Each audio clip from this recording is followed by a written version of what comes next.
Ito ang panahon ng paghilom. Mga kwento ng himalang pagpapagaling ni Jesus, mga kwento ng tagumpay at pag-ahon mula sa mapait na karanasan ng buhay. Dito lamang sa 702 DZAS FEBC Radio TV, Agapay ng Sambayanan.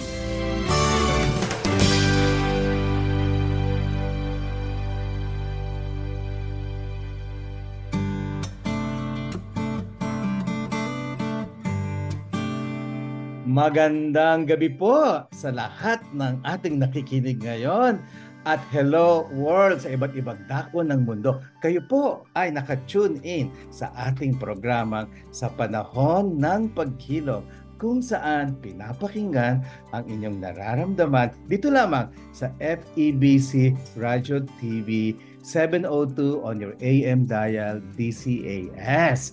At naku, ngayon pong gabi ay napakaganda ng ating magiging hindi lang pag-uusap kundi pag-connect sa puso. At ako yan, ay introduce ko muna siyempre ang aking talagang punong-puno ng puso, ang aking co-host, si Miss Josephine Reyes. Yay!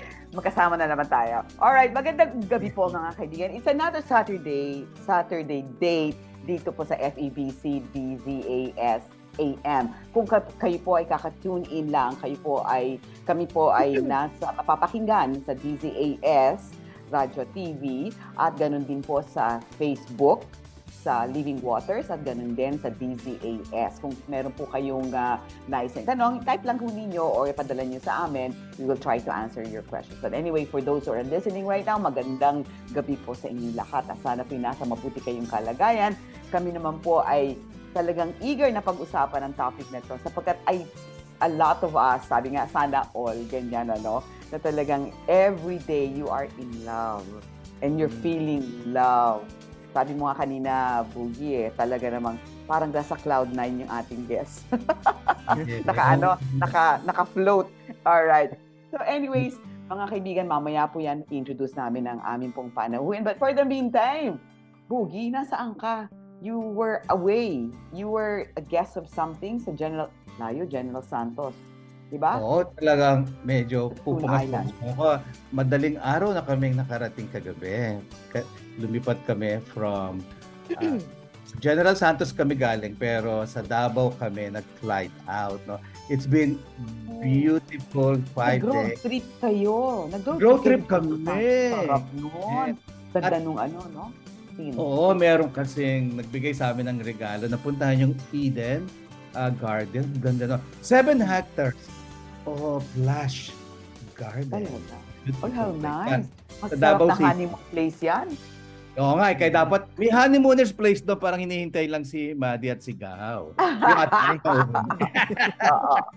Oo. Yan. So gusto kong batiin yung United Evangelical Church of General Santos. Nice. So, nag-speak ako sa kanilang Sunday service and then nag-graduation, yung panahon ng graduation ngayon, di ba? Yung Vacation Bible School nila, yung mga parents ginather nila. So, nagsalita ako doon at saka ginather din nila yung mga parents na miyembro ng church at iba pang mga leaders ng church, the board members, the leadership, lahat ng iba't ibang leadership capacity na doon. So, maraming salamat po sa mainit na pagtanggap. Ang ganda ng naging aking pagsasalita doon at mainit talaga ang kanilang naging pagtanggap. Ano naman ang topic mo? Talagang mga iyakang... Oh? Mag-iyakan? Yeah. Good. Ano naman kasi ang topic mo? Anong topic mo? Doon sa graduation, ang topic ko ay understanding your children and becoming your kids' best friend. Oh, wow. At this time of age, kailangan yan ngayon dahil ang mga kaibigan ng ating mga anak ay ang telepono. At video. Oo. At screen ang kausap. Oo. Yung time with parents are going, nagdi-diminish lalo, paliit, di ba? So, they welcome that kind of talk. Lalo na sa General Santos, I'm sure they're very they're very welcoming with that kind of topic. Something that is not talked about all the time. Napaka-hospitable nila. Plus, kasi syempre sa probinsya, conservative, diba? Hindi pa sila wala silang nakikita katulad sa Maynila na dalawang lalaking nag-holding hands, no?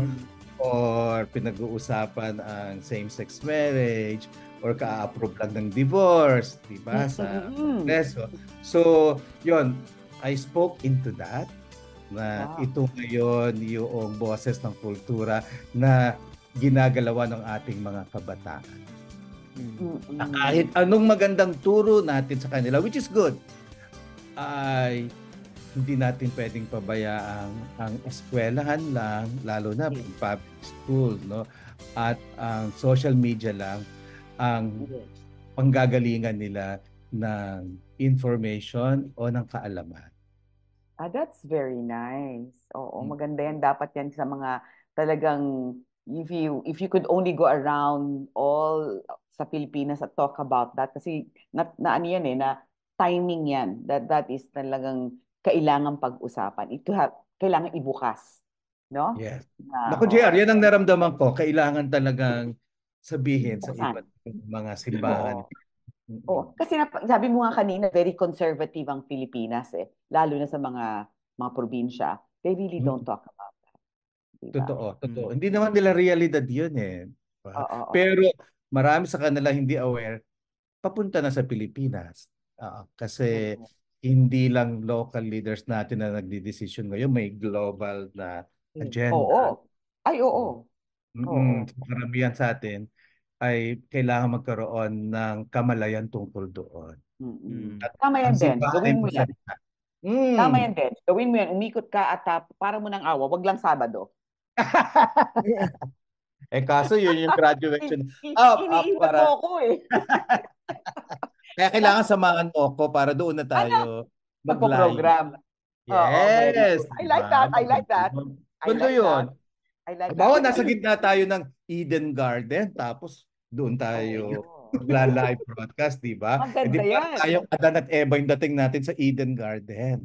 I like that suggestion. Tapos ang guest natin taga doon, di ba? Yes! Ganon. Gusto ko yan. Maganda yan. DZAS, okay ba? Joe, okay ka ba dyan? Sige. FEBC, listen. Sige, punta na natin yung ating panauhin. Ang ating panauhin doon, mga kaibigan, ay ito, may gusto ko tulungan mo ako dito, Benji. Sila yung product ng love story ng Living Waters. Tama ba? Yes, yung love story nila ay nag-usbong, nabuo, nagsimula sa Living Waters. That's right. Isa yan sa mga talagang karangalan na Living Waters na talaga. Correct. Imagine Fruit of healing. Correct. Imagine you're coming to a workshop or a place wherein you don't even think about it and suddenly kita mo ang iyong partner in life, di ba? Na hindi mo sinasadya. Kasi karamihan naman ng mga relationship yung minsan you plan it, di ba? Kailangan ka na magkaroon ng relationship. Ito, I'm sure they came there. Wala naman yata pumunta ng Living Waters na nag-iisip na maghahanap ako ng partner. Meron yatang ganon, pero hindi nagpapahanap. Pero itong dalawang to, hindi sila pumunta. Kasi you went there to about yourself. It's about healing yourself, and then suddenly napakalaking bonus yun. Correct. Yes. Sobrang laking bonus talagang meant. Okay, so mamaya po mga kaibigan, makikilala po namin sila. Binuksan na ho namin yung topic. It's about marriage. But you know what's important about this discussion? It's very also important to people know that kasi yung thinking ng mga mag-boyfriend and girlfriend, kailangan you are sexually compatible before you even go talk about marriage. At JR, yung compatibility na yon ay hindi lang about in their sexual union, kung hindi they are in agreement in terms of their views on sexuality. On their view on what it means to be intimate sexually in marriage. That's right. Alam mo kasi ngayon, di ba mga kabataan, even our generation, Bugi, yung parang hindi na pinag-uusapan muna yung kasal, kailangan muna magkaroon ng sexual encounter, tapos Yes. yung intimacy, okay, kung hindi sexual encounter, intimacy, kailangan may ganun. At syempre, pupunta na doon. At doon mo lang nila malalaman, okay, pwede tayo. Yung ganun kasi. At hindi kasi pinag-uusapan yung, ito muna tayo ha, ano ba ang, what is your view of sexuality, ganito, ganyan. Sa kanila, experimentuhan muna nila kung how they are during intimacy. Yes. And then marriage is talked about. But in this case, paano nangyayari yon? Doon sa mga nakikinig ngayon, this is very important, lalo na yung sa mga go in a relationship or going in a relationship, and you think, lalo na sa mga babae, you are pressured to give yourself to a man so that they can stay with you. That is very important sa babae. Nape-pressure tayo na talagang kailangan nating ibigay yun to show our love, kuning-kuning. I mean, that's, I'm sure our guests would have probably give us an example na kung nangyari sa akin. Kasi I have to be honest, nangyari yan sa akin many times. If you love me, you have to give yourself. Diba parang ganon? That's a manipulation of the man to get what they want. So, gusto ko rin malaman, Benz, ang ano ba yung attraction una ng lalaki? Hindi naman siguro, di ba physical kayo? Unang tingin pa lang kailangan maganda to, okay. Totoo. That's how we are wired, no? Yung appearance. Correct. So mamaya pag-uusapan natin yan, ang ating pong panauhin ay bagong kasal pa lang. Bagong kasal. Init pa. At in fact, nasa Baguio sila ngayon. At nasa honeymoon, ginulo nyo.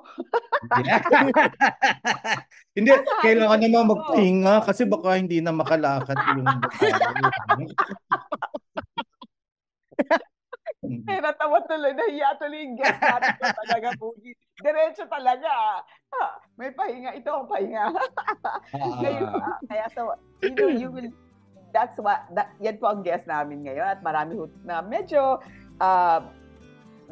iba medyo hindi sila mahihirapan tanungin. Pero, yan, kagaya si Boogie, talagang tanong diretso.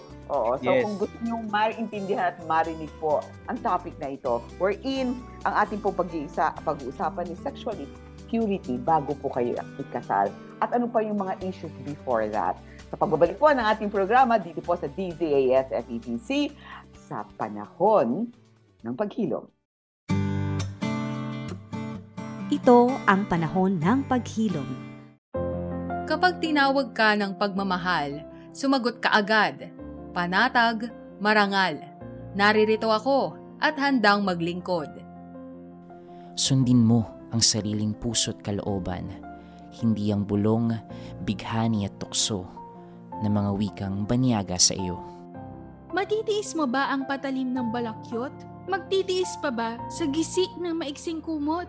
Mahihimbing ka bang alipin ng takot? Ang pag-ibig mo ay walang kapantay, kundi ang pag-ibig din ng minamahal. Huwag mo siyang bayaang maghintay. Gumising ka, manindigan. Bawat patak ng luha niya'y isang dagat.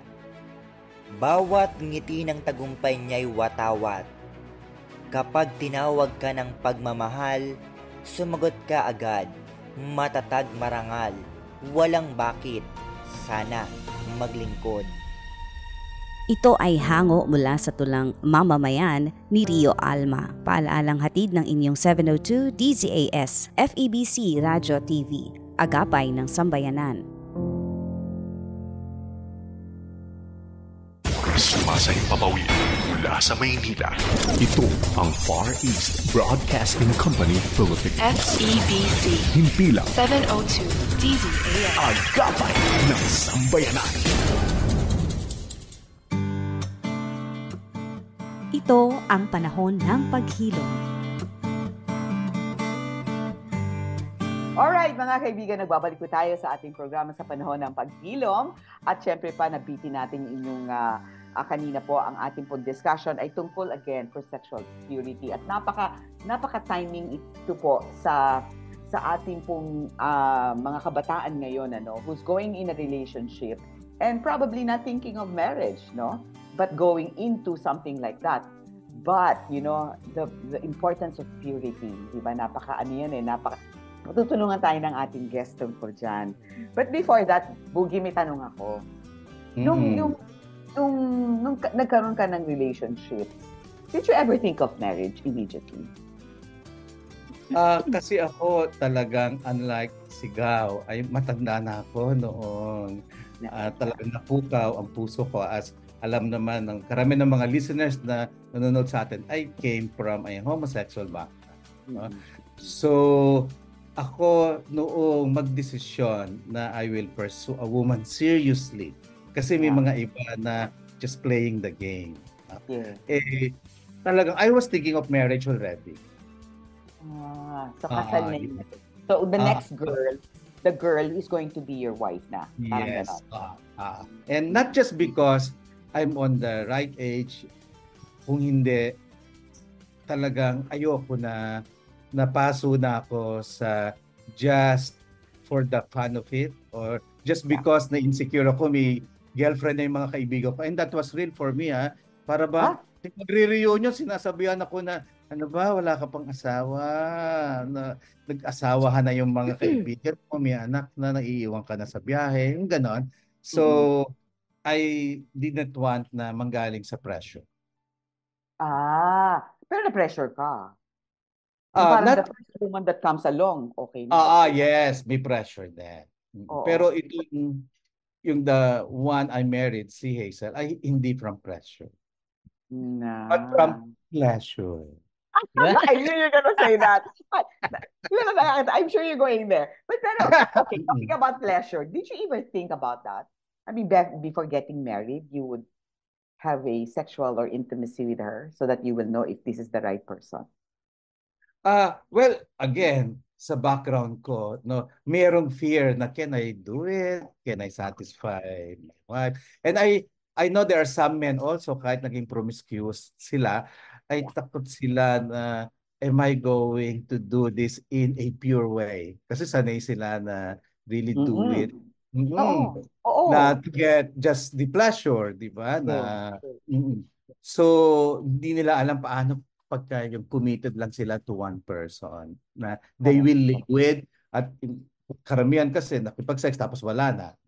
So, yun, sa akin, merong fear on, am I going to do this right? Am I going to satisfy? But you didn't go through. I mean, I would like to believe that you consume it after your marriage, or Yes.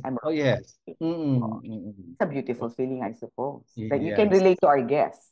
Or the guest. Pero din ng guest natin, and I don't want to preempt them, meron din akong naging background na hindi pure. I'm sure. Yes. Yung tatanungin natin sa guest nila, kasi sa guest natin, kasi sila, they decided to do it. They decided not to do it and wait for the for the marriage. Pero before that, they should have meron silang relationship na they had premarital sex or intimate with them. So let's see the difference. Tingnan natin yun. I wouldn't know. Natin sila. Ang una ko gustong tanong sa kanila ay, paano kayo nagkita sa Living Waters at saan nyo unang minaramdaman kayo na, if I can say, spark na, she's the one, or she may be the one that I first have. Yeah. Sige, unahin muna natin. Unahin natin ang guest natin. Introduce muna natin si Kerwin. Hindi pa natin napapakilala. Sige, pakilala ko na. So, yung pong lalaki po ay pastor ng His Life Ministry Church sa Bacolod. Pero ang kanyang congregation, ang kanyang simbahan ay sa San Carlos City. It's an island. First time ko nakarating doon. JR, nung umattend ako ng wedding nila. So San Carlos.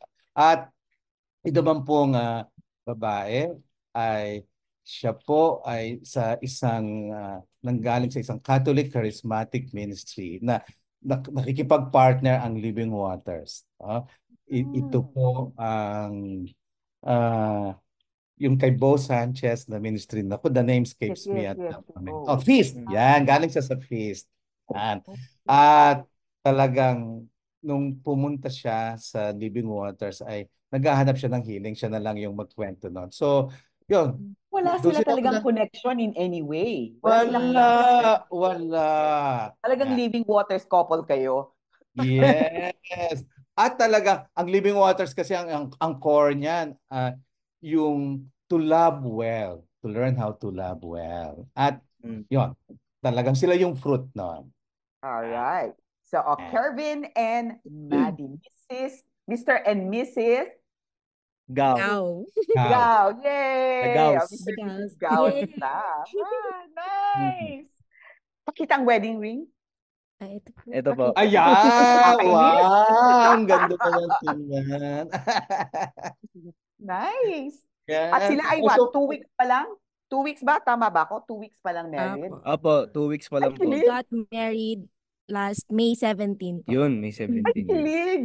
Kilig! Ang sarap. Wow, Alright. tuloy. Okay. Yeah. So, Pero pakwento. talaga mga ngiti, lalo na ni Ga, from ear to ear.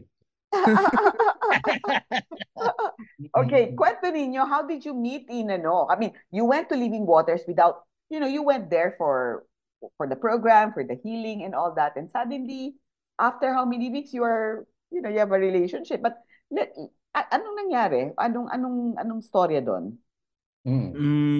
Kasi po yung nangyari po doon, actually, ako po kasi ever since, it's been 2 years that I've been involved in Living Waters na po. So, ito naman si Maddie, talagang baguhan lang po talaga siya. Po talaga. Bagong pasok. So, parang ano yata yun, di ba? You were told na pwede ka pa makasit in. Tama? Opo. Oo. Parang ano po. Initially, wala nang slot, di ba? Wala na nang po slot. talagang slot for me. Talagang Tapos, men? pinag-pray ko talaga. Pero atlas muna tayo. Before po nun, grabe po yung, parang a week before ng 20 weeks for me, grabe po yung struggle ko yun sa yung pain talaga, hurting po talaga ako nun. Parang, grabe yung rejection, grabe yung self-doubt, grabe yung self-worth ko po, sobrang baba. Na yun po yung talagang nag-push sa akin to really look for Living Waters. So, grabe yung, nakita talaga ni Lord yung nagsisika ko ng healing. Pero nung nasabi sa akin na parang wala nang slot, sabi ko, paano ba to? So, pinag-pray ko na naman. Sabi ko, Lord, gusto ko talaga. Yun talaga yung sobrang hinihingi ko. Tapos nagulat na lang po ako na nag-message sa akin si Mahal na meron po, nabigyan po ako ng slot. So grabing answered prayer po talaga yun. So, nung pumasok po talaga ako, yung mind ko, parang gusto ko talaga mahil. Siseryosohin ko to.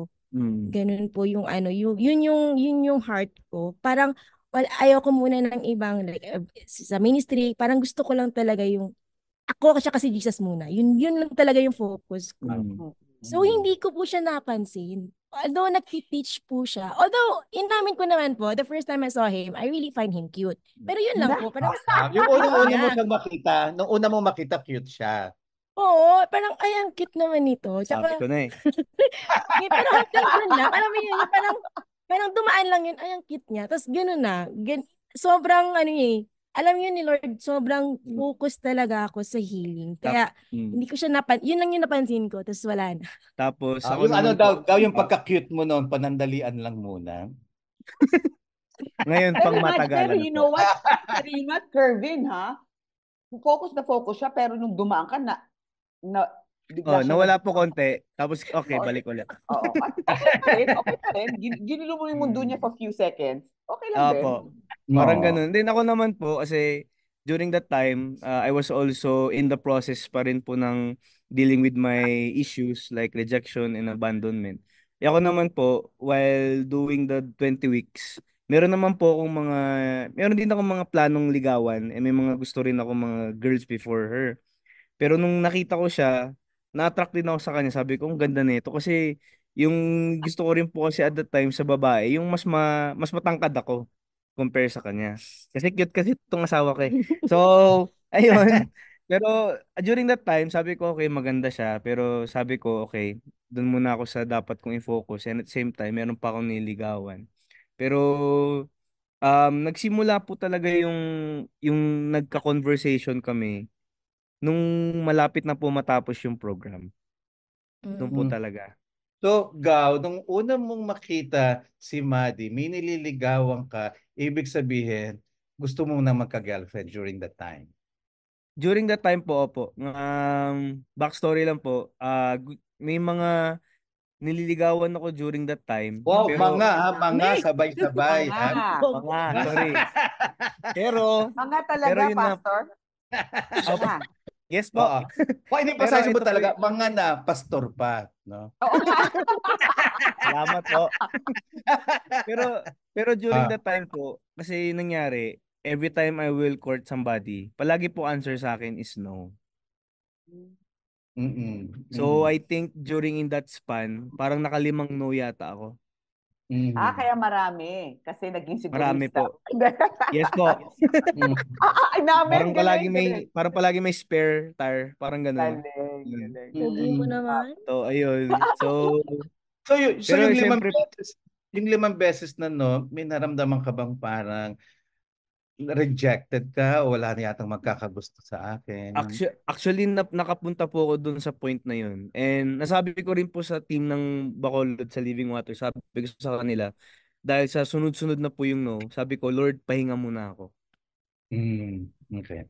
Hindi muna ako mag-aano talaga ng somebody. Tatapusin mo Tatapusin ko muna talaga yung muna yung healing. healing program ng 20 weeks. Before ulit, let's see ulit kung meron. Sabi siguro sa ni God, huwag ka nang hanap, andyan lang eh, mamaya na. Kaya nga po eh. Maghintay ka. Maghintay ka eh. Maghintay ka kaya. Kaya kami sa Living Waters, dinidiscourage namin habang nagpe-pursue ng healing, nagpe-pursue din ng relationship. Kaya mercy ni God kay God na hindi siya nagka-relationship habang nag-heal pa siya. Kasi magsasabong yun eh. Both will be sacrificed. You know, what I like about the Healing Waters process is that they really want you to focus on your relationship with God, the healing between you and God. So, kaya parang having a relationship in the middle of tawag dito, the program will defeat the purpose of healing yourself. Yes. Oo. Kaya magandang nire-return kayo dun sa you and God. So kung after that you find somebody and God gives you a special someone, talagang super bonus yun. Yes. More As in than the super bonus. bonus po talaga. Na-appreciate mo talaga, di ba? Mm. Okay. Matanong ko lang, nagkaroon ba kayo ng ibang relationship? I mean, of course, no? You know where I'm going to go in this question. Siguro si babae mo na, Maddie, did you have a relationship before this? Yes po.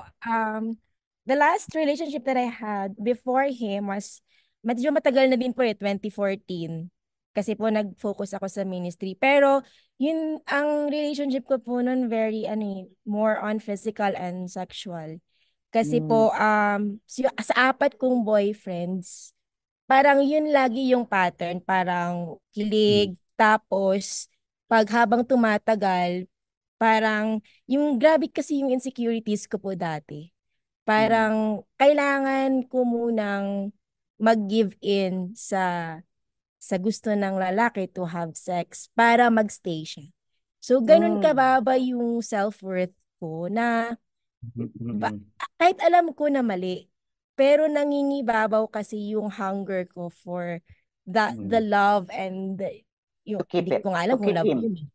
To keep yung lalaki. So, parang lahat ginagawa ko para magstay siya. Even to the point of giving in to sexual intimacy. So, Maddie, alam mo, hindi lang ikaw ganyan. I think most women are, including myself. No, we are not only pressure, para nagiging standard na part na yun ng relationship. You will have to give in. Parang gano'n. May sexual or intimacy agad. Which is, I think, we are saying right now, hindi naman. It's a lie. Yes, it's a big lie. But we live in that lie for a long time until, sabi nga natin, na-realize natin ngayon when we met Jesus, right? When we met Christ. And we were told hindi. Yeah. At Jer, gusto ko, may sinabi si Maddie na hindi lang totoo sa mga babae, kundi both men and women. Yung sinabi niya, kahit alam ko sa utak ko na mali yun, mas nangibabaw yung aking need for love and affection to the point na willing ako makipag-sex no? Yes. So, she's a Christian, alam niyang mali yan. Pero yung alam natin, natatapon natin yung sa bintana kapag ka Apo. mas nag-kick in yung napakalalim na Mm. need for love. That Mm. we are willing to go to bed with that person Yeah. kahit na alam Mm. natin mali. No? Oo. Napakahirap yan ngayon. Our generation mahirap. Mas lalo na ngayon na ang value ng tawag dito, ng pagkatao ng kahit na sino ay na-measure ng how much you can give. Not, Right. ba? So, ang hirap and what they can get out of it. What in it for me? Di ba? So, that kind of value na na-instill na dati pa hanggang ngayon, laganap. Laganap yan. So, it is important, like this particular program that we have right now and what Living Waters is doing is important na kailangan ikalat yan na hindi. That's not what love is. Hindi yan ang design ng pag-ibig o ng totoong pag-ibig. So there was pressure. How about you, Pastor? Did you have? Tinatawag kitang Pastor, mag-ingat ka. Pressure bigla. Pressure. Pressure bigla. Pero ano po, meron po akong mga relationships syempre before. And syempre sa part ko naman, kasi I'm not, parang nagdi-demand din ako ng dapat gawin mo to sa akin. Dapat ibigay mo to sa akin. And ano kasi ako sample nabigay ko na nabigay niya na sa akin. Parang ako naman I want more. Parang gusto ko pa, sige pa, ibigay mo pa. Kasi it really makes me feel good. At parang naano yung ano ko yung missing, yung something's missing sa akin. And up to a point during in my relationship, I was a very toxic person. Na come to a point that I am very emotionally dependent on the person. So, sample, oo nga, binigay niya sa akin, yung especially yung sex.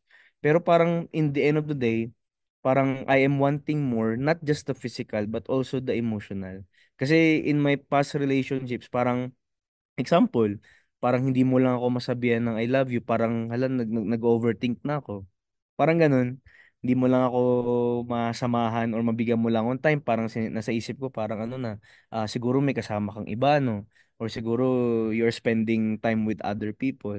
So, parang ganun po yung naging ano ng cycle ng relationship ko before. It was very, very toxic.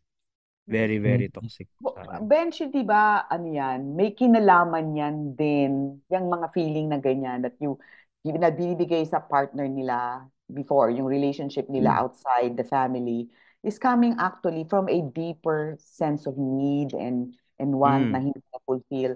And I think it's something to do with our past relationship with our parents and people that around us. So, may I ask, anong naging issue ninyo, why you develop that kind of need and looking for it outside your family?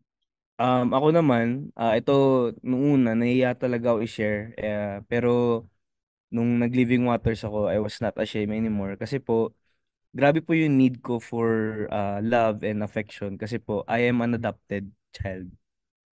Okay. So ever since po, hindi ko po talaga nakita kung sino po yung real parents ko.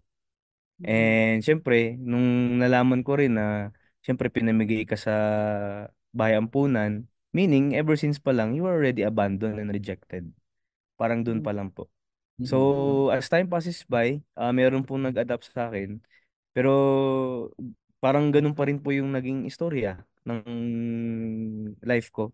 Puro abandonment pa rin, puro neglect pa din, puro rejection. So, yun po yung pinaka-issue ko. So, most likely it's boiling down to a word fatherlessness. Walang tatay. Wala kang Lack of tatay. the ng parent talaga. No? Sa'yo, love. At pero before I go to Sige Manny, po.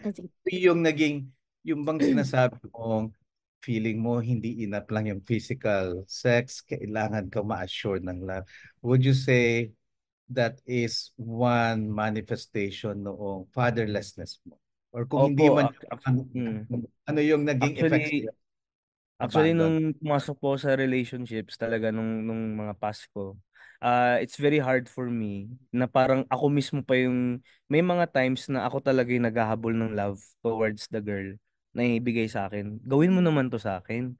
Kasi parang ganun na po, pag gawin mo naman to sa akin, gusto ko gawin mo to and everything. And in short, I was very needy of love because I was not able to experience that ever since I was young. Ayun Malalim po. yun. Yes. Oo, Oo. malal. Kasi bata ka pa eh. Talagang Ah. totoong nangyari. Di ba? Yeah. Oo. So yung what he Hindi did lang not get, hinahanap niya talaga doon sa ibang women na relationship. Yes, outside, oo. Yung relationship na. Wow, alright. Si Madin. Oh. Sa akin po, iyak na ako. Hindi, sa akin Okay po lang yung umiyak. Sa akin po kasi, meron akong biological father pero absentee pa din. Kasi sa Bacolod kami nagsistay pero nasa taga Maynila po kasi siya. So growing up, parang mga once, twice, thrice lang po siyang nagpapakita pag may pera lang. So growing up, wala akong nare-receive na fatherly love na yung mga appreciation, affirmation, yung the feel of security, the feel that you are protected, wala akong nare-receive na ganun. So, nung nagka-boyfriend ako, actually sa Living Waters ko din to naintindihan eh. Yeah. Nung nagka-boyfriend ako, doon ko na nakita, or in hindsight, hindi pala yung guy yung kailangan ko, yung binibigay ng guy. Yun pala yung kailangan ko, which is the affirmation and security and the feeling of being protected. So because yun yung need ko, kaya ko kayang ibigay yung mga hindi naman dapat ibigay. Kasi grabe yung hunger ko for those needs. So grabe pala yung effect ng father wound sa akin. Na grabe yung hole na yung impact po sa akin nun na wala kang father na nagbibigay na ganun. So hinahanap ko siya sa lalaki. At ang hirap yan, be aware of that is exactly what's happening. Parang yun ang nangyari, kaya you are acting the way that you are. Or even the way that you are in a relationship outside your family. Ang basic talaga nasa loob ng pamilya. Nasa pamilya, nasa magulang. That's why, Benji, I really appreciate you going to General Santos for that. I have a family there. That's the place where I know. Wow. When I listen to their problem and the value and the morals is no longer, when you say conservative, is no longer the same bench kasi yung I speak for my family, in General Santos. I have a lot of family and cousins and relatives in General Santos. During the time of my parents, they're very conservative. But yung mga pinsan ko na ngayon, ang hirap kasi inintroduce ng Western o ng labas ng Maynila. Akala nila na yon, to be in, they will do it. So wala silang, alam mo yung parang naging second-hand knowledge nila. They don't know the implication of what is going to happen if they do what they're doing. And they don't have the capacity that, they don't have the sophistication how to handle that in the province. I'm not saying they're not sophisticated, but sophistication for me is something na alam ng Maynila pa paano i-handle ito, ng mga taong lumaki dito kasi we are exposed to that. But sa mga probinsya, yung mga bata doon, napaka-pure ng utak ng mga yan eh. And then you introduce something that is not really good. The sophistication gets lost along the way. Then it becomes barbaric, nagiging adulterated. Kala nila everything, parang we in Manila would be saying, of course not. That's not done that way because they were taught differently. So as we are young, like they are, yung bata pa sila, yun na ang hindi nila nakuha sa magulang nila. Now you become, yung ating relationship outside nagiging unsophisticated also. Nagiging adulterated. Parang kailangan, hindi ko nakuha to sa magulang ko, I will do it outside in a way they know how, in a way that is easier and what they have in their capacity. Yeah. and the way they think. They were not taught. Kaya delikado eh. Delikado. So, in Yeah. a way, Kasi how magiging unsuspecting sila, di ba? Wala correct, sila, correct, masamang correct. tinapa. Mm. Correct. So, yung learning, being aware and being aware and being taught and say it's not correct, it's hindi siya tama. It takes a process and a process and knowing where to go. Pero hindi naman lahat ng tao alam pa paano yun eh, kung saan pupunta, di ba?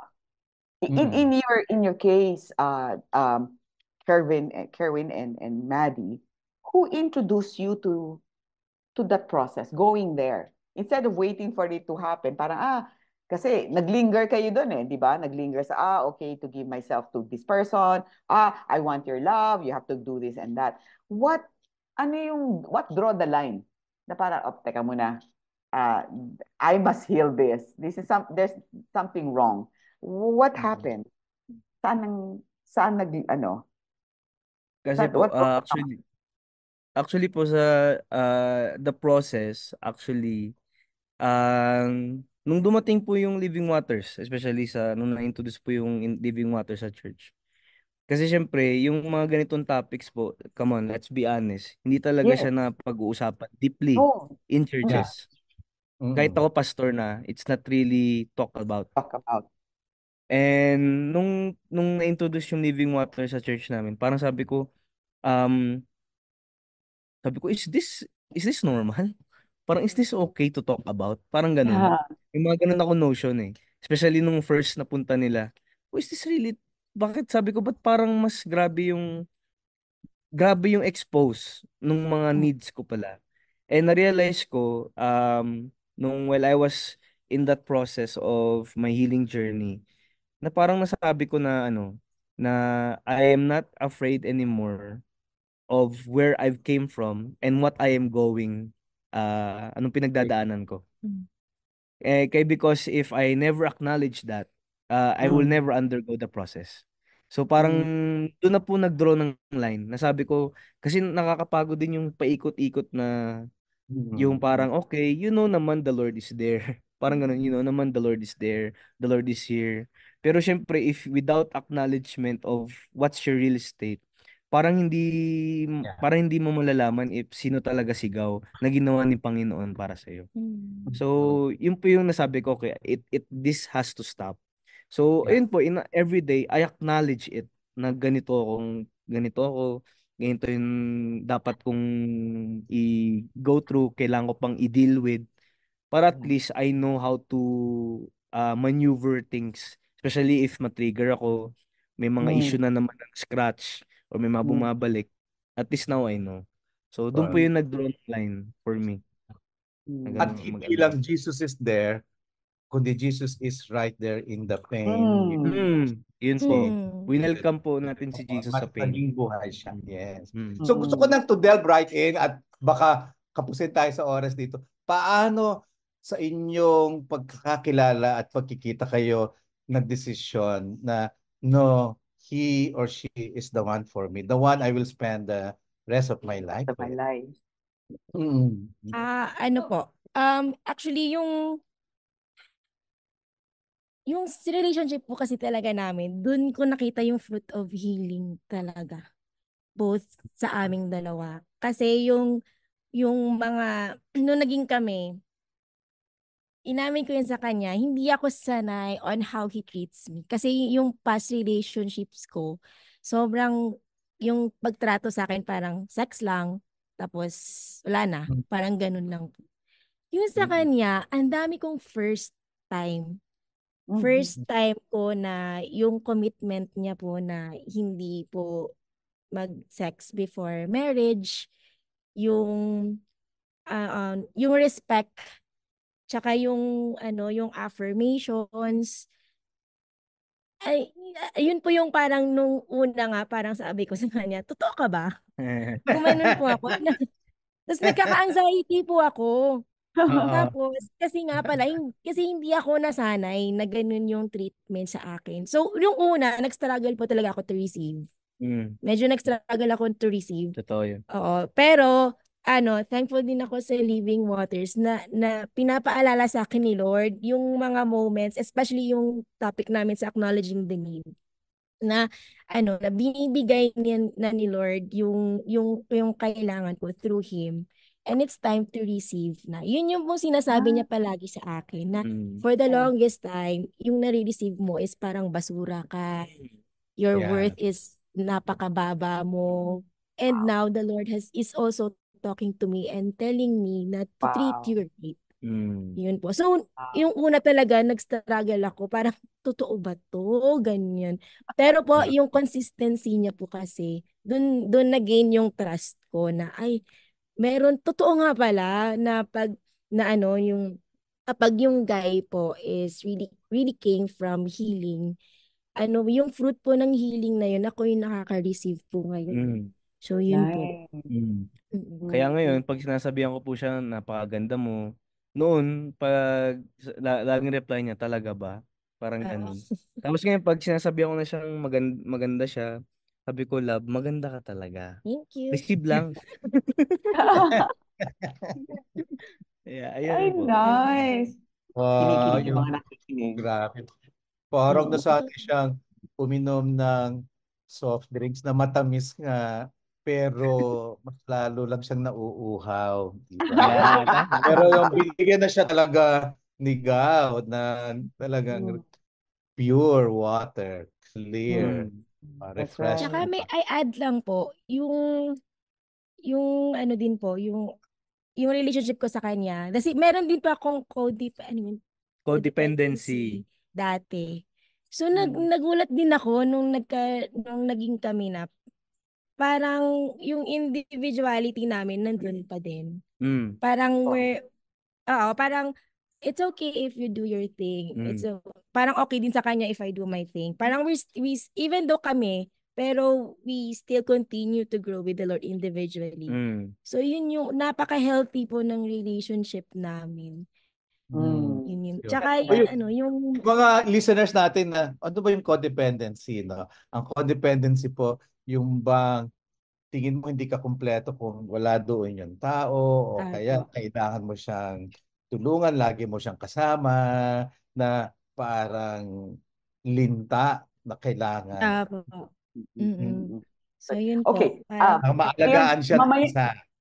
Oo. Mamaya, gusto kong tanungin bago tayo mag-break, patapos natin mag-break. Gusto kong tanungin, kasi they came from a relationship that, intimacy is a must immediately before the marriage. And now, the difference, and nang binigay, the intimacy is right after marriage. And the way they feel about it and what they think about it. Para dun sa mga tagapakinig natin na, pwede ba talaga yun? I mean, really, you don't have intimacy the way it is. I mean, different. Mamaya po, pag-uusapan natin at babalikan natin ang ating panahon si Kerwin at saka si Maddie sa pagbabalik po ng ating programang Sa Panahon ng Paghilom. Ito ang Panahon ng Paghilom. Ako po si Roderick Toloy, tribong Bugalot. Tayo po ay manalangin. Panginoon, nunood ang madamin, midagaw ka, Panginoon, tud oras sa ito. At ikamakon, idalagdi mo, Panginoon, yung ekonomiya, bansa min Pilipinas.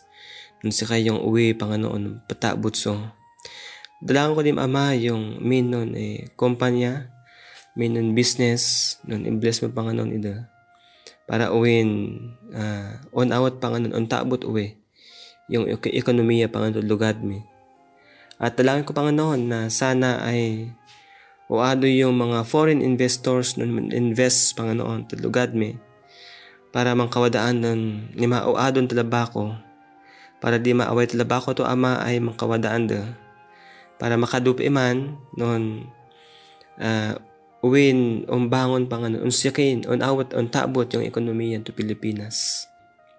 At ikaw mga Panginoon, idalagdi mo yung mga ng economic managers sa Panginoon, yung mga akad-idan maibeya para yung Panginoon nun, pandamnaman da ay idapat da para uwin on out, Panginoon, yung peso.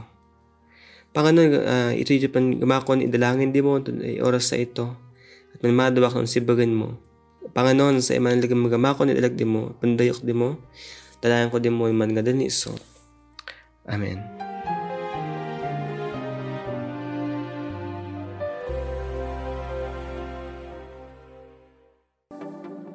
Siyang nagpasimula hanggang matapos, siya rin ang magpapala. Ito ang Far East Broadcasting Company Philippines, 76 na taong nagbabahagi ng mensahe ni Kristo para sa mundo.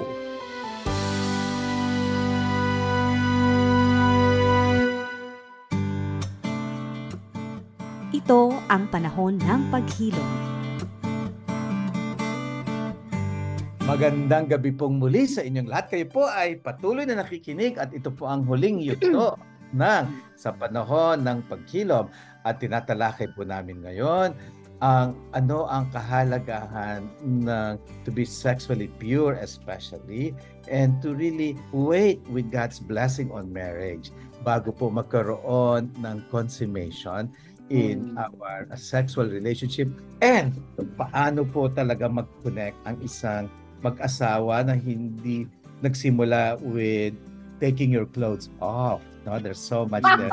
Pero bago po natin yung puntahan, gusto ko lang pong i-announce na ang Living Waters po ay magkakaroon ng isang conference na pinamagatan po namin tong Growing in the Prophetic. Na mangyayari po ito sa July 12, Friday sa King's Court from 9 a.m. to 9 p.m. Ito po yung sa panahon na we are living in right now, we cannot rely on mainstream media, especially on social media, on what is really the truth of what it's like to live in the last days. So hindi po ito eschatology or pag-aaral ng mga huling araw, kung hindi how to live wisely and discerning and knowing the times that we live in.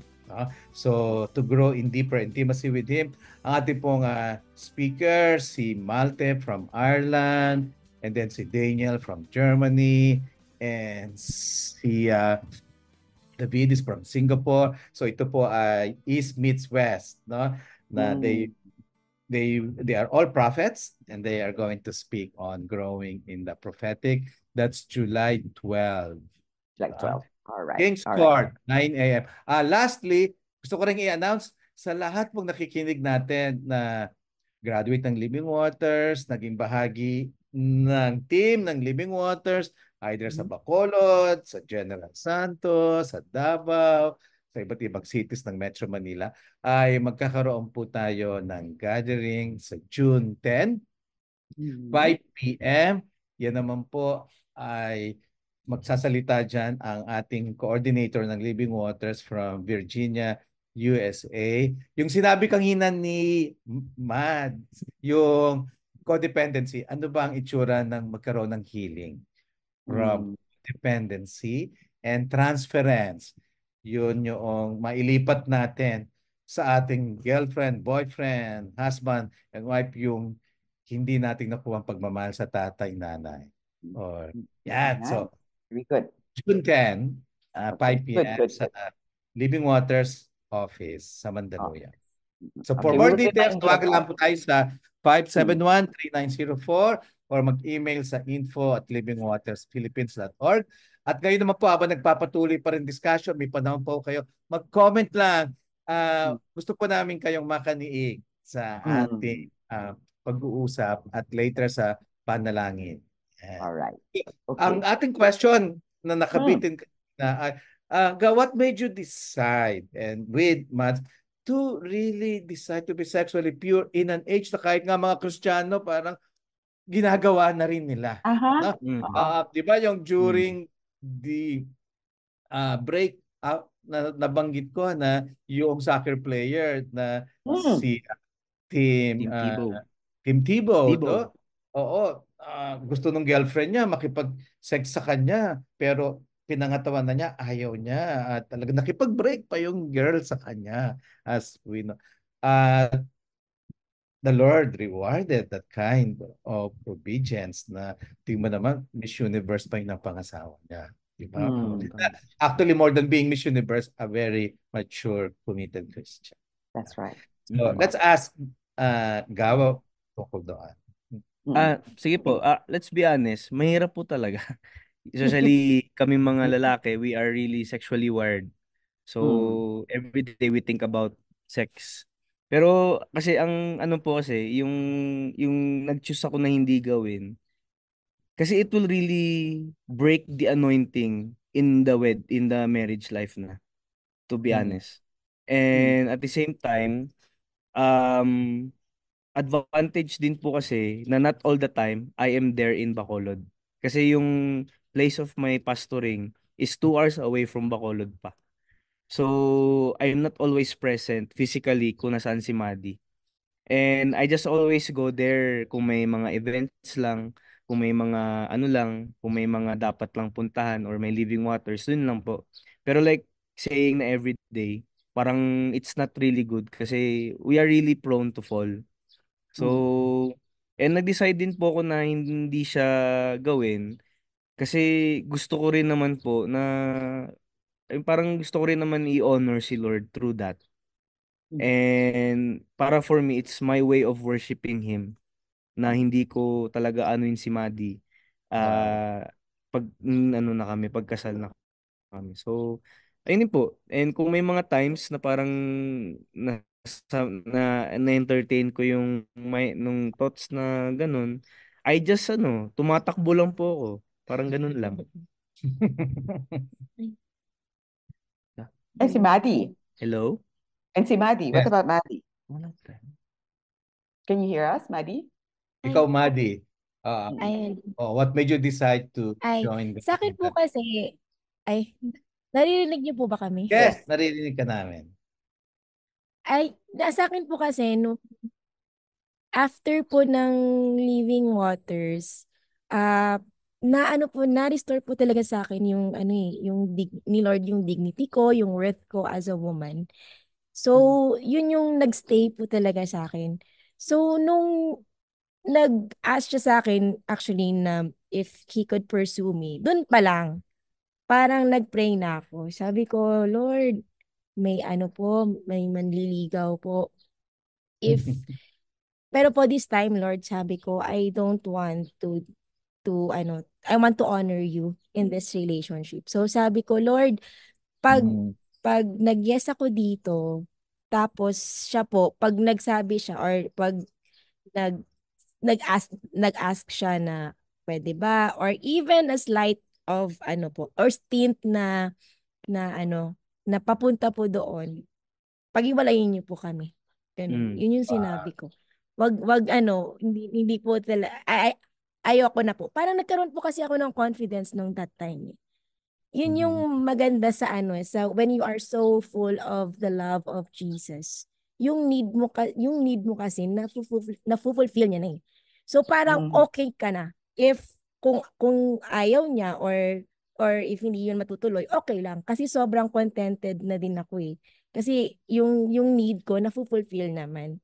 So parang grabe yung confidence ko at that time. Na it's okay if you don't want it. Basta I want to honor God. Yun. So buti na lang pareho pala kami ng ng mindset na this time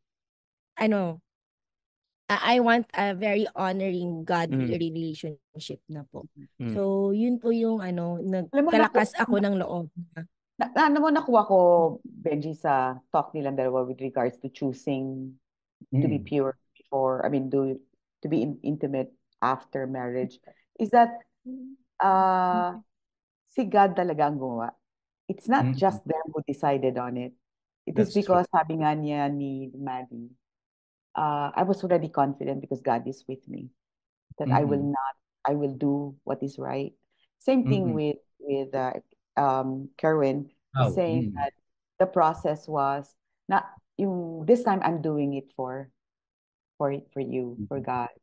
So ang basa ko lang na yung naging mahirap pero hindi lang talaga dinesisyon na nila.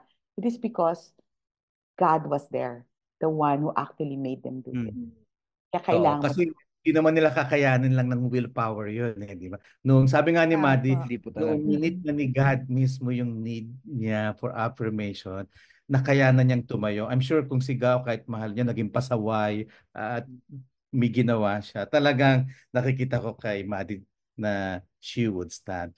Now, gusto kong banggitin na yung decision nila to be sexually pure, it did not end with them. No, I was there in the wedding. I don't think it's part of the script, no?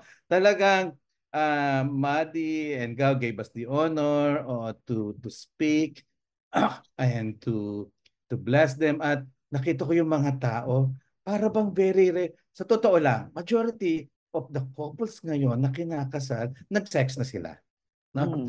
So for them to hear that this couple ay hindi sila nagkakaroon ng sexual intimacy and they're reserving it in marriage, and to see that they are so happy obeying, hindi siya deprivation, hindi siya restriction, hindi yung parang they miss out on something, no?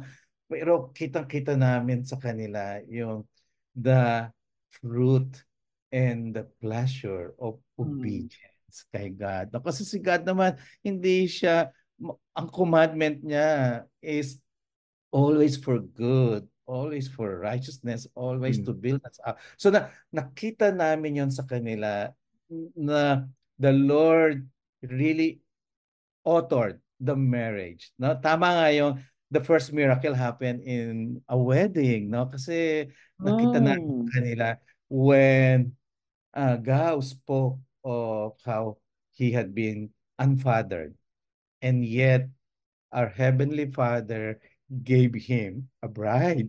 No? So, parang na-celebrate namin na you might be an orphan in life, but that's not the last word about you. No? Your parents might have forsaken you, but the Father declared in that wedding, I will not forsake you. That's I right. will desert you. So, ako at ganun din si Mats, kasi mga 10 years na yata hindi niya nakikita yung father niya, pero first time na nag-show up dun sa wedding. So I want to ask them, what does it mean for our Heavenly Father to redeem your fatherlessness and become a father in your very wedding and in your being brought? That's right.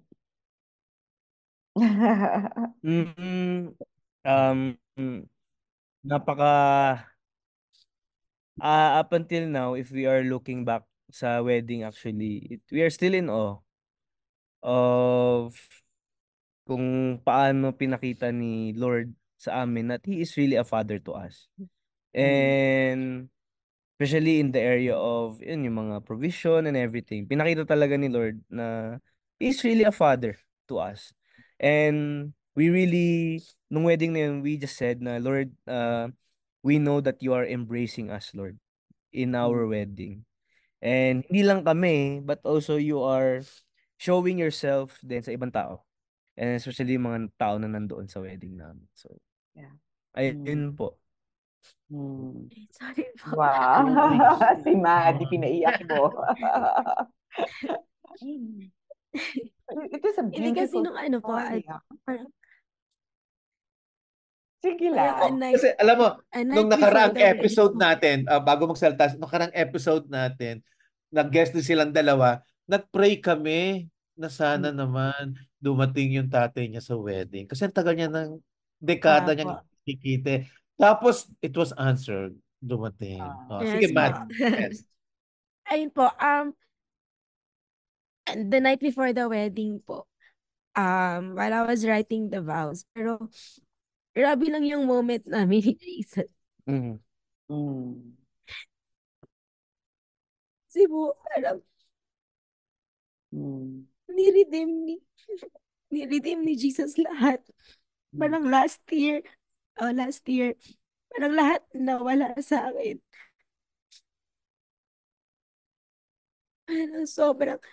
Parang sobrang dark lang ng lahat. Grabe yung rejection, grabe yung Parang I felt so lost. Eh, nagsaserve naman ako sa kanya. Wala nga akong rest sa pagsaserve. Pero bakit yung feeling ko, parang wala akong nare-receive. Sobrang painful lang talaga yung last year. And nung nag-birthday ako, yun lang talaga yung pinaka-wish ko. Sabi ko, I just really need healing po talaga. Wala akong tatay, hindi ko alam kung saan ako pupunta. And when I surrendered to Jesus and just allowed during nung 20 weeks, sobrang sineryoso ko pa talaga kasi yun. And I just allowed every session, allowed Jesus to really heal me and to really lavish yung love niya po sa akin. Tapos nire-reveal niya kung who he really is, na he never abandoned me kahit nung mga times na akala ko wala siya. Nung after na po nung 20 weeks, sunod-sunod po yung restoration tsaka redemption. I mean, more than po kasi sa kay Gao. Yung relationship ko kay Jesus ngayon, sobrang ibang-iba na. Yung nire-reveal niya talaga na he is really a healer. Amen. And nire-redeem niya yung worth ko. Yun po kasi yung struggle ko na parang feeling ko ang baba-baba ng tingin ko sa sarili ko kasi parang lahat na lang, parang feeling ko dati hindi ako favored. Yun po talaga yung feeling ko. Dahil sa mga rejection na nangyayari sa akin dati. Pero ngayon, after po nung nag-surrender ako, and na I chose to receive po talaga yung love ni Jesus.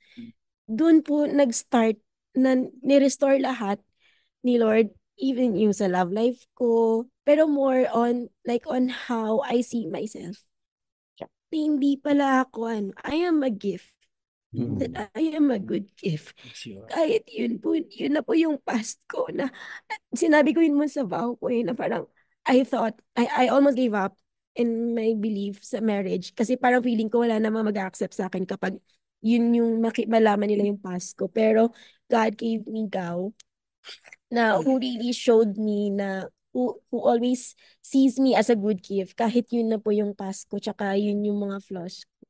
So yun po, until now, lagi ko sinasabi sa kanya, sobrang in-awe ako sa ginawa ni Lord in 1 year. Lahat po, na-restore po yung lahat.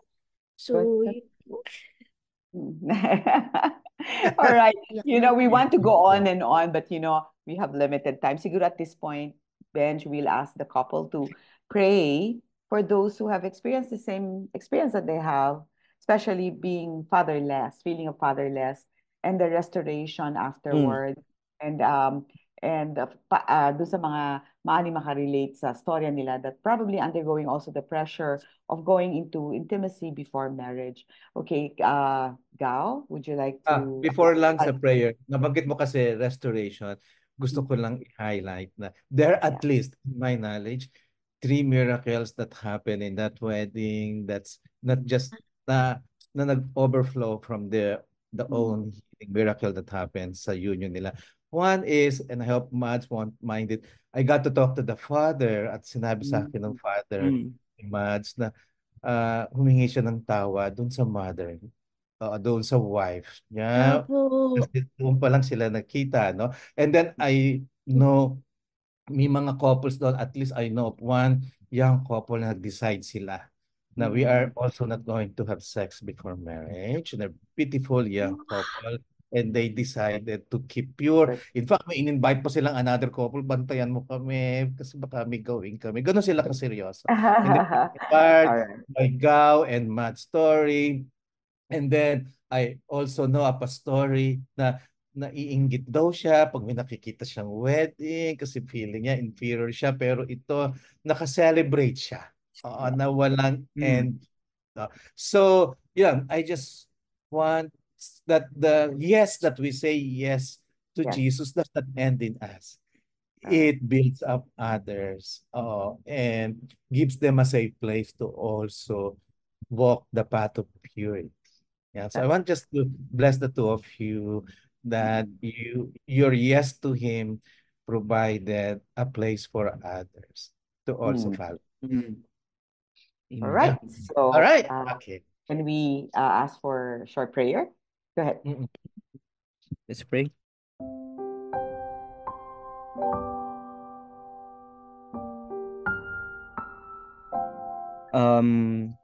Father in heaven, we thank you for today that we can have an opportunity to have communion with you. Father, we thank you because in our program for today, you have shown yourself that you are really a father because that is your nature and it will never change. And Lord, right now we just pray as well for those couple na they are undergoing the concept of purity. Lord, I pray that may you touch their hearts to really say yes to you. May they have honoring relationships. May they have God-centered, God-glorifying marriages today, Lord.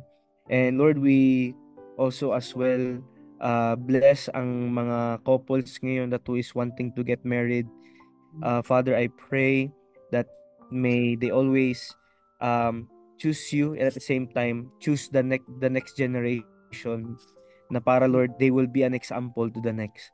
Because Lord, we know naman that this world is really not doing good.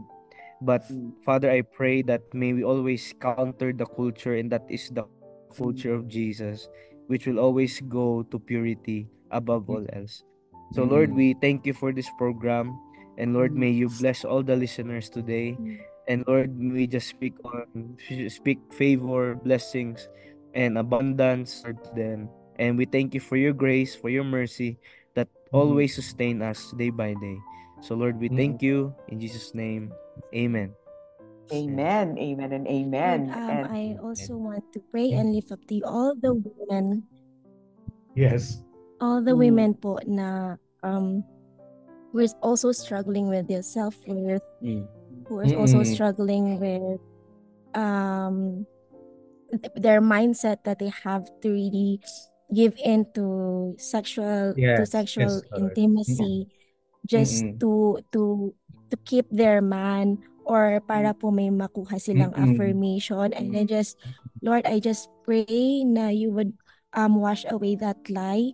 And I just pray, Lord, na you would fill them with their need, Lord, na ikaw lang po talaga na makaka-fulfill ng need nila for affirmation and security, Lord. And I just want to say thank you, Lord, for all the restoration na ginawa niyo din po sa akin at sa amin ikaw, Lord. Thank you, Lord. And we also pray for the next generation po na couples that they will realize that obeying you really gives fruit po na which is a godly relationship po. So we all lift up to you everything, Lord. In Jesus' name we pray. Amen. Amen. amen and amen. Amen. And JR, grabe. Ayokong matapos tayo. May 4 minutes pa Oo naman. nga eh. Yes, May few minutes. Yes. Yes, I want to ask kasi yung especially sinabi ni Madi na for women, the feeling nila to keep the man is to say yes to the premarital sex. So marami kasi tayong mga online dating, online matching. So, and I know, gusto ko mag-speak din doon na minaranasan ka din ganyan. Ay, naku naman. Kala ko nakalimutan mo na yan eh. Kala mo lulusot ka. Kala ko sabi ko, I kailangan feel... nakalimutan ni Boogie yung hindi niya tinanong. Tama yun, wag na tanungin. Ano naman, Boogie, okay, may nakwento kasi ako. You know, I live in a world wherein talagang makamundo in my past life. I would say it's a past because I promise God that it's not going there anymore. Okay, so I have a few dates that I met online because of friends, and then they came here to see me and meet me, no? And there's common denominator, of course. So when you are dating or going out, or I call it getting to know each other, but we know each other already online. We see each other, we talk, Make the long story short, came here to meet me and all. So in the mga first or second going out because I never really go out for dinner. It's always lunch or breakfast, I will not do the opportunity to have anything else after dinner. So, ikaw na rin na magsa-stop noon. Ano? So, I did. Pag-uwi, paghatid, and I always bring a driver with me kasi I drive my own car. But this time, I always bring somebody with me, a driver. And one time, na hindi ko kasama yung driver, nagsimulang magtanong yung guy, what do I think about sex? And ang bilis ng sagot ko, for some reason, I said it's all about God. Kung God is with you and the Holy Spirit is guiding you, automatic ang sagot mo dyan. Sabi ko, in the context of marriage. And then the guy was really, being a European and an American, I'm French, actually French and two, European pala to, Boogie. They said that, and educated at that, and said, if you don't do that, you will lose me. And I said, okay, fine. That was very simple. Walang no drama, no sparks, nothing. It was just like, you will lose me. My answer is, yes, okay, done. So, hindi na ako nagpakita the following day. I never spoke to him or anything. I do, pagka may tatanungin lang siya, but for me, that is already the end of the story. So, for a person like me, if you know me, because Benji knows me, that is a big miracle. That is something that it will not come out of me without the help of the Holy Spirit and Jesus in my heart. So, very difficult yun, especially I am not getting any younger. This is an opportunity to have a relationship or a marriage or something. Especially the guy came over, di ba? Para sa babae, kilig yan eh. Di ba? Pinuntahan ka pa from somewhere and then came here to meet you and be with you. And to stay with you for, nagplano pa ng 3 weeks or something, and invited you for out of town, I said no. So all of those are no. Going out of town, going out at evening dinner, the answer is no. So I was very firm and hindi ko pinagsisihan yun. I'm glad I said no. Wow. Yan. So, bless you, Maddie and JR. You are the two beautiful faces of women who are swimming against the current and speaking a voice that cannot be drowned by the so many voices of promiscuity and casual sex. But now Benji, I can now trust your memory. Naalala mo. Okay. At least personal experience mo yan. Alright. Sarap pag-usapan to, but on that note, thank you, Maddie. Thank you. And thank you, Kirby. Thank you for sharing us about your life. And I'm sure a lot of our listeners and the one watching learn a lot from you. We are so blessed. Boogie, your turn to say goodbye. Yes. And thank you for listening. Thank you. I'm sure you are not only inspired, but may buong conviction sa inyong mga heart na I will follow God no matter what. If that's the only thing that you received today, wow, this show is a big success. So, yes. So kami pa ay pansamantalang nagpapaalam. Maraming salamat muli kay Mads at saka kay Gao. Pagpalain ang inyong marriage that you're going to spend years, decades of being intimate to one another and be walking nearer to our Lord together. All right. See you next Saturday. Next Saturday. Bye. Bye.